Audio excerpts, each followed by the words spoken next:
It's December and it's coming up to Christmas in the UK, which means it is time for mince pies. And as everybody knows, it's absolutely mandatory to eat them, whether you like them or not. That's the law. So we're going to make them from scratch. So in here we have some plain flour, and to that I'm going to add some cold butter. Because I'm lazy, I am using a food processor. It just speeds it up and makes my life more manageable. So I'm going to put that inside there, put the lid on, and then I'm going to make a hell of a racket, and I'm going to pulse this until it looks like fine breadcrumbs.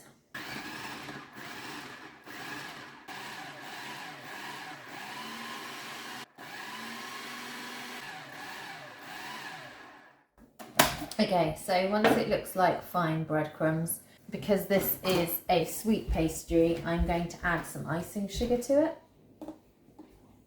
Just going to pop the icing sugar in.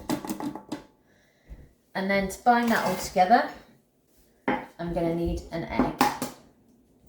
So crack your egg into a cup, whisk it up. But before I do that, because it's Christmas, let's add a bit of Christmas festivities to the proceedings, and we'll put some orange zest in. I'm using the grater because it's quicker and you want quite a fine zest. Try not to get any of the white stuff in, just because that's quite bitter. That's your pith. You just want a nice orangey stuff. And then give it a quick tap. Already that smells amazing. So then into your flour, butter, orange zest, sugar mix, you want to add your egg. And then we're going to put the lid on again, and we're going to blitz it, and it should start forming a dough. You may need to add a little bit of water to this if it doesn't quite get into a dough consistency, but we'll see how it goes.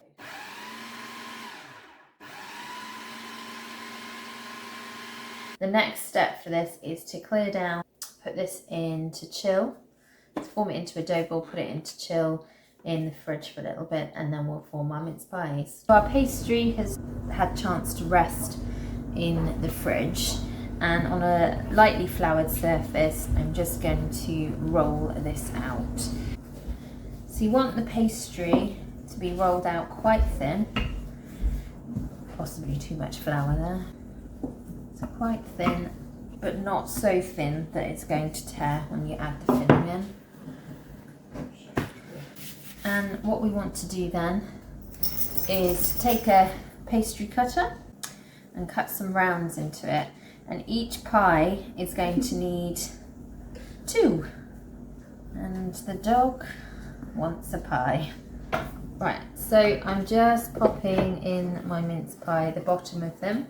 Into the mince pies we're adding mincemeat. Mincemeat historically was actually meat and fruits and spices and sugar, and it was mainly had by the aristocracy, but as time's gone on the meat has come out of it.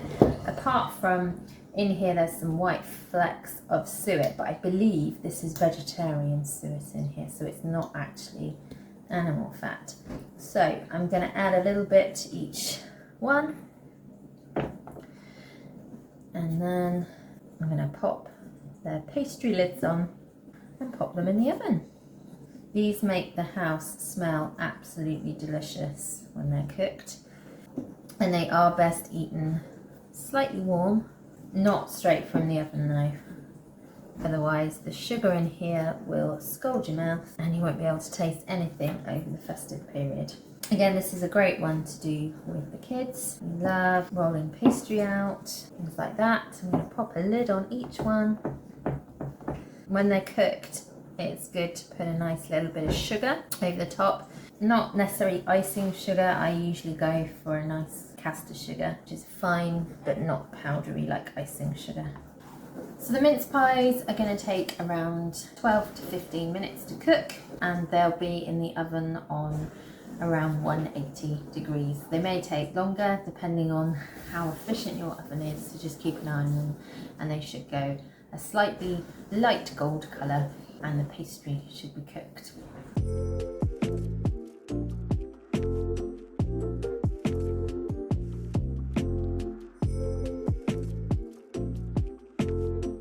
So all I've done is sprinkle a little bit of caster sugar over the top, so as you can see they're nice and light and golden brown. These are a staple in any British house, and you can eat them warm with a bit of cream or some ice cream, even if it takes your fancy, or you can have them cold. It's entirely up to you, but I know people in my household will be eating hundreds of these between now and the new year. So Merry Christmas and a Happy New Year.